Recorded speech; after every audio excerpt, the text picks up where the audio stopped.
मित्रांनो आपण उमराणीमध्ये आलो आहे आणि उमराणी म्हटलं की उमराणीचा सोन्या सगळ्यांना माहितीच आहे.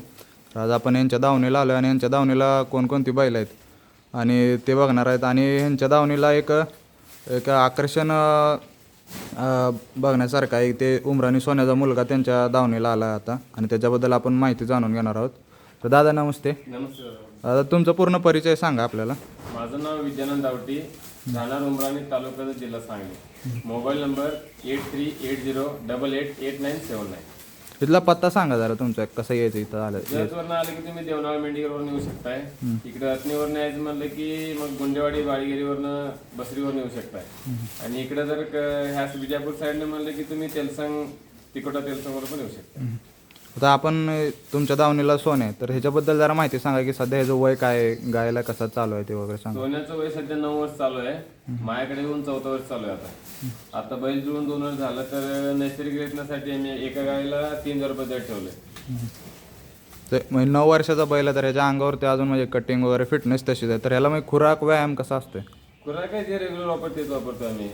आणि व्यायाम वगैरे काय आम्ही कधी बैल गाडल्यावर काही झोपलं नाही, काय नाही, हातात घेऊन फिरून यायचं. आणि असं वैयक्तिक व्यायाम म्हणजे शरीरासाठी व्यायाम वगैरे कधी काही घेतलं नाही. आणि आता गाय किती झालेत आतापर्यंत ह्याच्या सगळं? आता 28 गाय झालीत की आपले 29 रनिंग चालू आहे. ह्याचं म्हणजे वासरांचं प्रमाण कसं, म्हणजे गाय कालवडे जास्त आहेत का खोंड जास्त आहेत? जास्त 60% कालवड, 40% खोंड. त्याच्या प्रदर्शनामध्ये आता जे आपण जे निम्म्या कालवडे बघतोय त्या सगळ्या सोन्याच्याच आपल्याला दिसत आहेत. आता प्रत्येक प्रदर्शनामध्ये टॉप 3 मध्ये 2-3 कालवडी सोन्याची झालं. सोन्याच्याच असतात.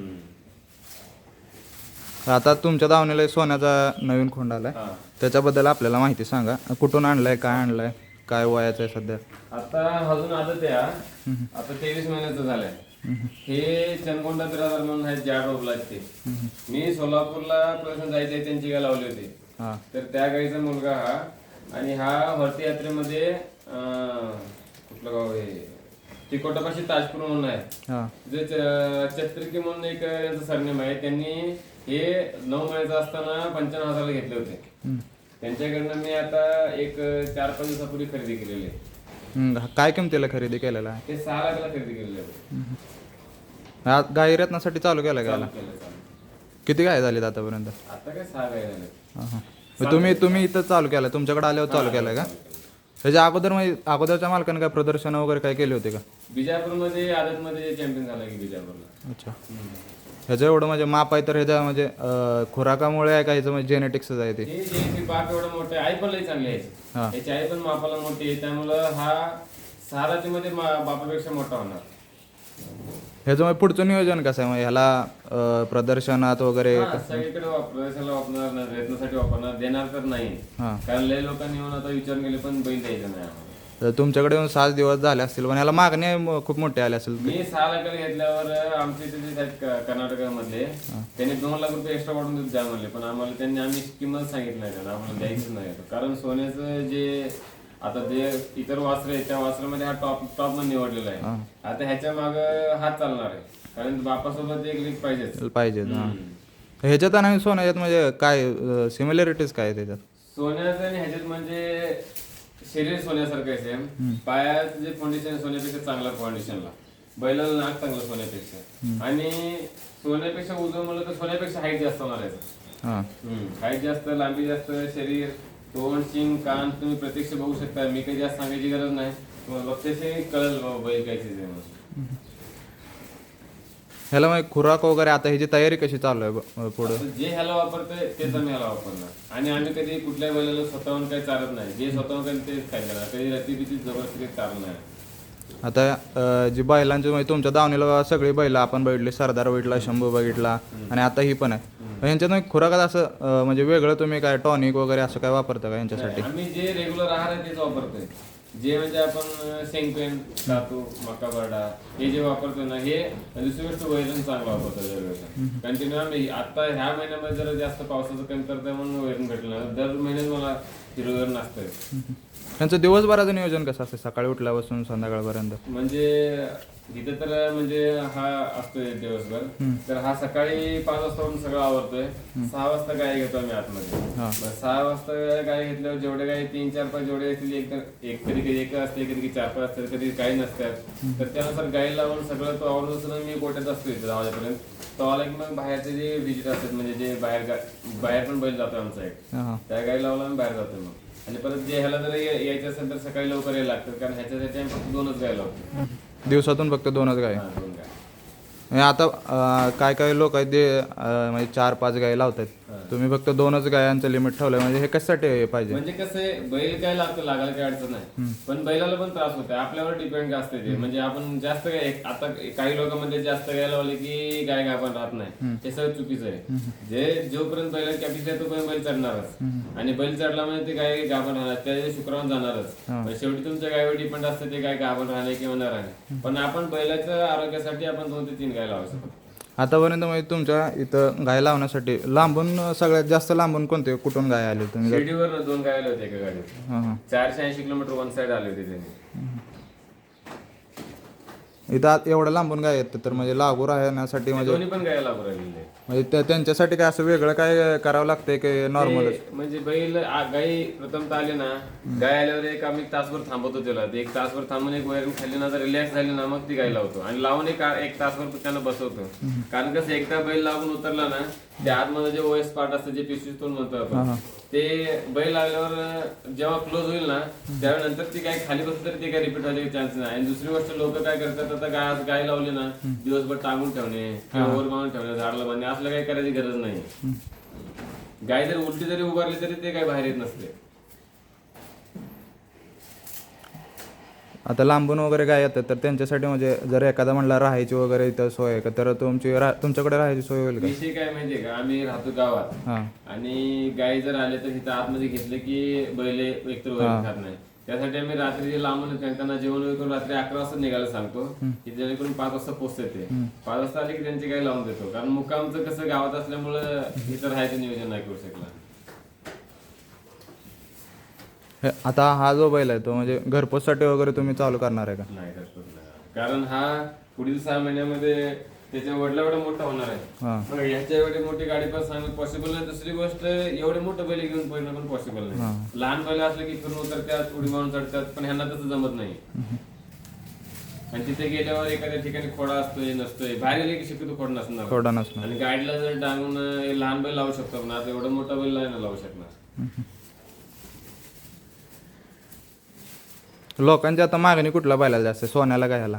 आता तुमच्याकडे जास्त येते. हा आल्यापासून जास्तीत जास्त 2च गाय सोन्याला लावलाय, त्याच्याकडनं 7 गाय लावल्या. ह्याच्यामध्ये जरा वर्णन करून सांगा कसं, म्हणजे पूर्ण ह्याचं सगळं म्हणजे आखीव रेखीवपणा आहे ना तो पूर्ण सांग. जवळ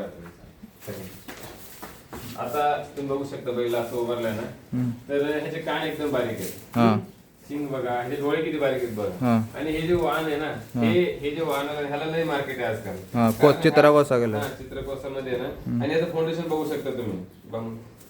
बैलाला एकदम हाड वगैरे एकदम मोठा आहे, सोन्यासारखं जायचं. सोन्यासारखं होणार. आणि ह्याला नाकाडी चांगली बैलाला, आणि नाकाडी चांगली आहे, शेंग चांगले येणार, वशिंग डबल आहे. आणि दुसरी गोष्ट, शरीर बंद चांगले आहे. बैलाला करंट किती बघू शकता, हात लावून देत नाही. बैलाला सोन्यासारखे कट्स वगैरे पडायला लागलेत आता. चौकाला वगैरे एकदम बरोबर आहे. सोन्यापेक्षा पण शरीराला उजव होणार आहे. आणि दुसरी गोष्ट, शेपूट कसं बघा, बघू शकतो.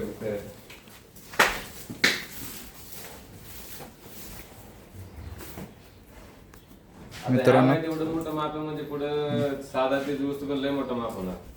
आता सध्या मी जरी उभा राहिला नाही शेजारी, माझ्या जवळपास ह्या लेवलला बैल आहेत सध्या. आणि सोन्या मला इथे, माझ्या सोन्याचं ह्या फक्त 3 बोटाचं अंतर आहे, हा अजून आता ते बैल. आणि बैलाला बेंबट कमी पूर्ण, बेंबट अजिबात नाही. त्याची साईज बघा, पायाचं ठेवून बघा सगळं कसं आहे. हे सोन्या तुमच्याकडे आला त्या टायमिंगला म्हणजे काय व्हायचं असताना तुम्ही आणला होता? सोन्याला आणलं त्यावेळी जस्ट साधा ते आला होता. सायदातीमध्ये तुम्ही आणला होता? पण त्यावेळेस बैलाचं कंडिशन लय खराब होतं. आम्हाला वाटलं पण नव्हतं बैल घरी जाऊ असं, पण उभं राहून जाईल असं. त्याला काय, सोन्याला फक्त मी 68,000 आणलं त्यावेळेस. खटकाला गेला होता बैल. हां त्यावेळेस त्याच्याकडनं काही अपेक्षा पण केलं नव्हतं मी एवढं तो असं नाव करेल म्हणून. 68,000ला तुम्ही बैल आणला होता, त्याला मागणी किती आली होती? ते सोलापूरच्या कृषी परिषदेमध्ये 41 लाखाला मागितले होते. हां पण आम्हाला द्यायचं, आम्ही रेटच सांगितलं नाही त्यांना, आम्हाला द्यायचं नाही तो बैल. अच्छा. 68,000ला आणलेला 41 लाखाला मागणी झालेली आणि जवळपास त्यानं 70 लाख रुपये नुसतं गायच लावलं आतापर्यंत. आतापर्यंत. आणि प्रदर्शन वगैरे खेळलेले वेगळे? प्रदर्शनला तो 11 ठिकाणी गेला प्रमुख आकर्षण म्हणून. तिथं पण 11 ठिकाणी म्हणजे लाख रुपये त्यांनी बक्षीस दिले होते मला. आष्टला गेलो होता, अहमदनगरला गेलो होता, तिथे 1.5 लाख रुपये दिले होते. सोलापूरला 1 लाख रुपये दिले होते. कराडला 2 वेळा गेला, 80-80 रुपये कराडला दिले. निपाणीला 1 लाख रुपये दिले होते. इंदापूरला 1 लाख रुपये, लोणंदला 1 लाख रुपये. हां. सगळे प्रमुख आकर्षण ठरलं होतं बैल. आता तुम्ही म्हणजे अशी एवढी बैल तुम्ही पार्कून आणता कर्नाटक महाराष्ट्रातून, तर याच्यात पार्क तुम्हाला म्हणजे कोण असं मार्गदर्शन कोण करतं की ही बैल घ्या किंवा हीच घेतला पाहिजे? सुरुवातीला आम्ही पण फसलोय, कारण कुठलीही गोष्ट डायरेक्ट करता येत नाही. सुरुवातीला 1 वर्ष 2 वर्ष लय लॉस मध्ये गेलो आम्ही, कारण बारका बैल आणलो, कोण काय आलं नाही. इथे घरासमोरच बैल जायचे दुसऱ्यांचे घरपोचलं बोलून. आम्हाला पण ते वाईट वाटायचं, कारण आम्हाला एवढं कळतच नव्हतं ना. मग सुरुवाती 2 बैल फेल गेले आमच्यातनं, म्हणजे एका वर्षात 30 आणि 40 वेळा लावायचं फक्त. मग ते परवडत नव्हतं त्यावेळेस.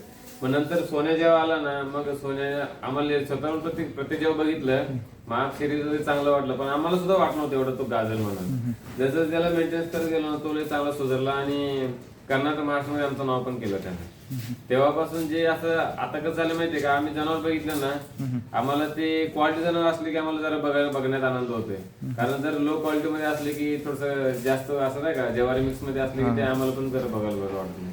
हे काय आम्हाला कोण शिकवलं नाही, काय नाही. आम्ही रेग्युलर जे अभ्यास करत गेलो ना, त्याच आम्हाला कळलं. म्हणजे स्वतः जनावर बघत पार्कात गेला तेव्हा ते सांगू.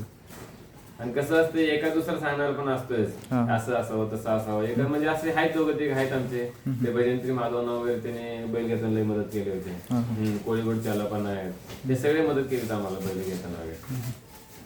आता बैलांचं म्हणजे स्पर्म काउंट वगैरे वाढायसाठी काय सेपरेट तुम्ही काय असं त्यांना चारता काय? सेपरेट काय, जे रेग्युलर जे आपण मेंटेनन्स करतो ना, तुम्ही जे बैल लहानपणापासून जे मोठ्यापर्यंत जेव्हा वासरू जन्मतं तेव्हापासून तुम्ही जे मेंटेनन्स करता का नाही, तेच पुढे भविष्यात तुमचा फायदा होणार आहे. काही लोक काय करतात, वासरांना जास्त दूध सोडत नाही किंवा लहान वयामध्ये जास्त चालत नाही. गायांना सुद्धा तसं होते, जास्त गायची तब्येत वाढलं की आपलं जास्त चारायचं नाही, गाभर राहत नाही, हे सगळं चुकीचं आहे. आपल्या घरात जर लेडीज असलं त्यांचं जर व्यवस्थित निगा केलं ना आपण, ते चांगलं होणार आहे. ते सेमच आहे, ते दुसरी काही वेगळं नाही त्याच्यात. जो कोणी व्यवस्थित जर सांभाळणे करणार आहे त्याला चांगलंच होणार आहे. काही कालोडी 18 महिन्यात माझ्यावर येतात, काही कालोडी 4 वर्षात माझ्यावर येत नाही. ते मेंटेनन्स प्रॉब्लेम होते बघा. मेंटेनन्स चांगलं केलं, लवकर माझं येणार, लवकर गाभर राहणार, गाभरांना तक्रार करणार नाही. आता कसं म्हणजे जे गाय पालक आहेत त्यांच्या खूप तक्रारी येतात की गायींमध्ये खूप फॉस्फरसची कमतरता जाणवते. त्यासाठी काय केलं पाहिजे? काय कशामुळे होतं माहितीये का, आधी जनावर माळावर चरायचे, जे त्यांना घटक पाहिजे पोषक घटक सगळं भेटत होत त्यांना. आता आपण जे आणून टाकणार ते जे खाणार आहेत, त्यासाठी तो मिनरल मिक्सर वापरणं खूप गरजेचं आहे. मिनरल मिक्सर मध्ये प्रत्येक घटक असते, त्या घटकामुळे त्यांच्या बॉडीमध्ये जे काही घटक कमी जास्त होणार ते त्यांच्यातनं भरून निघते. मिनरल मिक्सर वगैरे आपण चारलं तर लोक म्हणजे स्टेरॉइड वगैरे देतात, तर ते म्हणजे मिनरल मिक्सरचा आणि स्टेरॉइडचा काय संबंध येतोय का त्याच्यावर? स्टेरॉइड म्हणजे स्टेरॉइड काय करतं, हे जे शरीरच नाही ना, ते मांसपेशींना जास्त वाढ करते ते. पण स्टेरॉइड आज पण मला वाटत नाही कुठला बैल मला दिला असेल म्हणून, आणि ते काही द्यायची गरज पण नाही. काही लोक मध्ये स्टेरॉइड देतात किंवा बॉडी फिटनेस साठी इंजेक्शन देतात, काही संबंध नाही. बैल तुमचा जर जातीवंत असला ना, जे आई बापाचं जगायचं नाही बघा. आता तुम्ही मला एक गोष्ट सांगा, एक आई वडले ते एक बाळ झालं त्यांना, ते आई वडिलासारखं दिसणार, ते थोडी पहिल्यासारखं दिसणार. ते जो तुम्ही चालणार ते मेंटेनन्स करणार त्यानुसार ते घडत जाणार. आता जिवंत उदाहरण आपल्या पुढेच आहे की सोन्या आहे आणि त्याचं हे वासरू, ते सेम त्याच्यावरच गेले. आता हे इथं सुद्धा पट्टी आहे त्या बैलाला, हे बघा. पण फक्त कसं आधीच्या मालकाला लय चाललेलं याला. आता मी ह्याचं फिटनेस व्यवसाय करून गेला, मला 4-5 महिने वेळ लागणार. आधीचे लोक कसं ते कर्नाटकात त्यांना पाणी जास्त होतं, त्यांनी जसं येत तसं वैरण पाणी भरपूर केले, ते तुम्हाला त्यावेळेस थोडं अजून लय तब्येत होते याचं. या 8 दिवसामध्ये त्याला फरक पडायला लागला. आपल्याला तुम्ही माहिती दिली. अजून तुमच्या दावणी दुसरी बैल पण आपण बघा, त्यांच्याबद्दल पण माहिती सांगा. ह्याच्याबद्दल माहिती सांगा आपल्याला. हा सिद्धापूर लाईनचा आहे बैल, त्याचं नाव सर्जे आहे, आता जुळला. आणि हा कडेडोनचे जे माळी काका आहेत ना, त्यांच्या बैलाचा पैदास आहे. हा आधी बैल घेरडीत होता, घेरडीवरनं मी आणला होता. माझ्याकडनं तमिळनाडूला गेला होता पहिला. हां ते शिंगाला फुली जाऊन पळतो बघा, हां हां त्यासाठी गेला होता. आणि तिथून परत तिथं थोडंसं त्या लोकांना मारल्यामुळे 7-8 लोकांना मारून तो जवळपास 12 फूट खड्ड्यामध्ये उडी मारला होता त्या लोकांसोबत. अच्छा. मग तिथे ते घाबरून बैल विकायला काढले होते, परत मीच आणला याला. आणि मला सोडणार दुसऱ्या लोकांना हात लावू देत नाही. बैला तापटपणा दिसतोय, आता खुश सध्या करतोय तो- बैल. हे जर काढलं ना 10 माणसं तरी ऐकणार नाही. हां हां. हम्म. ह्या बैलाची पैदास वगैरे तुम्ही अगोदर इथं घेतलेली काय बघायला आहे का आता? सध्या पैदास ओळूसाठी तर मला माहितीनुसार 2 ओळ चालू आहेत. हां एक राहुल बाबा जमगी हम्म. आणि एक तानाजी आगला घेडी काका. ते दोघांमध्ये म्हणजे ह्याचं बैल पहिला त्यांच्याकडेच होता ना गिरडीमध्ये? हां आणि घाटात नाही म्हणलं तर ह्याचे एक 200 वासर पळत असते. पट्टापद्धतीला वासर पळत आहेत, घाटात पळत आहेत. हे म्हणजे बैल गरम आहे त्यामुळे वासरं पण याचे एकदम गरम पडत असतील.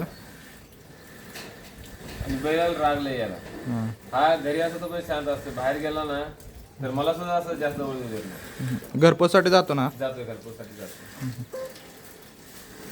हा म्हणजे विक्रीसाठी आहे का म्हणजे तुम्ही अजून ठेवणार आहे? तर काही डोक्यात नाही. हां कारण शर्यत क्षेत्रासाठी पुण्यावाले वगैरे मागतात, पण मी बैल देत नाही सध्या. कारण हा दिला ना कसं प्रत्येक काही मालकाला एका टाईपचे बैल करत नाही. काही शर्यतीसाठी तयार करणं असतोय, काही ओळखसाठी तयार करणं असतंय, काही तिला तरबंडी म्हणून शर्यत असते त्यासाठी पण तयार करणं असतं. त्याची म्हणजे वासरं जर कोणाला पाहिजे असतील तर तुमच्या कॉन्टॅक्ट थ्रू भेटू शकतील का? ह्याची वासर गरम पण आलंय. हां ह्याचं हायेस्ट म्हणलं की 3,70,000ला 2 महिन्याचा फोन गेला. 2 महिन्याचं 3 लाख 2 लाख, हा 2,70,000 रुपये 3 महिन्याचा फोन. 3 महिन्याचं. हां आणि तो बैल ते कोण जवळजवळ व्यवहार म्हणून 4थ्या पाठीवर सापडलाय फोन. कारण गाईच्या कळवात फिरत होता आणि त्याला काही कंडना दावा काय नव्हतं. ते अजिबात जवळ गेलं नाही कोणाला. ह्याचा रेट काय ठेवला म्हणजे घरी यायचं असेल तर? घरी आलं तर घरी आलं तर 2,000, बाहेर गेलं तर 2,000. फक्त गाडी भाडे जे तुम्हाला द्यायला आहे. किती किलोमीटरपर्यंत जातो बाबू? 50 किलोमीटर. हां हां हा कंटिन्यू एवढं पुस्तक राहणार बघा. आपल्याला तुमच्याकडे दुसऱ्या बैलाची माहिती सांगा. व्हिडिओ कर. तुमच्या दावणीला ना अगोदर जे ओळ झालेत ना म्हणजे खूप फेमस ओळ होऊन गेलेत त्यांच्याबद्दल माहिती सांगा जरा. फेमस म्हणजे सुरुवातीला 2016 मध्ये एक बैल होता माझा अर्जुन नावाचा. तो देऊन मध्यंतरी माझं म्हणजे ठाणे एसपीसी मुंबईमध्ये सिलेक्शन झालं होतं. म्हणजे हॉस्पिटल एक वर 1.5 वर्ष ट्रेनिंगसाठी गेलो होतो. तर त्यानं दुसरा बैल तिकमुंडलांमध्ये गड इंग्लंडचा बैल होता तो. मग तो त्याच्यानंतर 3 नंबरचा. हां 4 नंबरला मग ते तमारा सावकर आहे बघा तो बैल सध्या आता हां स्टेटच्या नंबरानेचा तो बैल आणला. त्याच्यानंतर हा आणला होता बघा. हां हा आणल्यावर हा आणून हे तामिळनाडूला घेऊन गेल्यावर मग इथं शिवनूरचा एक बैल आणला होता. शिवनूरचा ते बाबासाहेब काका त्यांच्याकडनं आहे. त्यांच्यानंतर तो हनवाडचा एक बैल आणला होता. ते पण सगळे बैल चांगले होते. पण हनवाडचा एक बैल होता मडसनाळ कामेला यांचा. हां तो लय म्हणजे एवढा भयंकर एवढा होता ना, गायला पण तसंच माणसाला पण तसंच. एवढं बेकार मारायचं ना, बापाचं त्याने एक पण सोडलं नव्हतं. हां तो बैल आमच्या इथल्या 2 ठिकाणी मारल्यामुळे तो बैल घाबरून जिंकलो मी. हां तो बैल गोवाला गेला टक्कर मारायला. हां तो बैल दिल्यानंतर शंभू नावाचा एक बैल घेतला होता मी. तो शंभू माझ्याकडं एक 14-15 महिने होता. आता शंभूचं दिलं मी त्यांच्याकडे आहे. त्यानंतर सरदार एक होता गटाप्रभा चॅम्पियन आदतमध्ये. हां तो बैल पुण्यात आणला होता मी ओंकारदादा खेडले यांच्याकडून. तर तो बैल लय मोठा होता, सोन्यापेक्षा मोठा होता तो बैल. तो बैल परत पुण्यालाच गेलाय आता. तो बैल पुण्यात आहे ना पोकळे आणला, नचिकेत पोकळे धायरीला राहायला ते त्यांच्याकडे आहे. मग ते बैल दिल्यानंतर परत मी 2 बैल बदलले. चेनेगावचा एक बैल आणला होता मी. हां तो जो आता मानगाव यांच्याकडे आहे तो बैल. त्याच्या बैलाचा मुलगा होता एक. तो बैल यांच्याकडे आहे आता सध्या गोटी. हां बायासाहेब मोठं बायासाहेब मुटकर यांच्याकडे. त्यानंतर राणामा नावाचा एक होता. हां तो पण मी पुण्याला दिला होता. आणि आता सध्या हा एक सोने एक तो सोन्याचा मुलगा एक आणि हा आता आणलाय जे हा 6 दाती आहे. हा सोन्यापेक्षा मोठा आहे आता. ह्याची परिस्थिती लय वाईट होती. ह्याला बसून उठता येत नव्हतं बैलाला. ते मांडीला सगळे लागलं होतं ह्याला. आता पुढे भविष्यात तुम्हाला 2 महिन्यामध्ये हा बैल कसा तयार करतो मी तुम्ही तुमच्या व्हिडिओतून लोकांना समजणार आहे. आता सध्या 4 बैल नैसर्गिक रत्नासाठी चालू आहेत इथं. तुमचा परत एकदा फोन नंबर आणि इथला ॲड्रेस सांगा. माझा ॲड्रेस आहे उमराणी, तालुक्याचा जिल्हा सांगली. मोबाईल नंबर आहे 8380888979. वडिलांचा एक नंबर देतो तुम्हाला 9049950473. धन्यवाद दादा तुम्ही माहिती दिल्याबद्दल.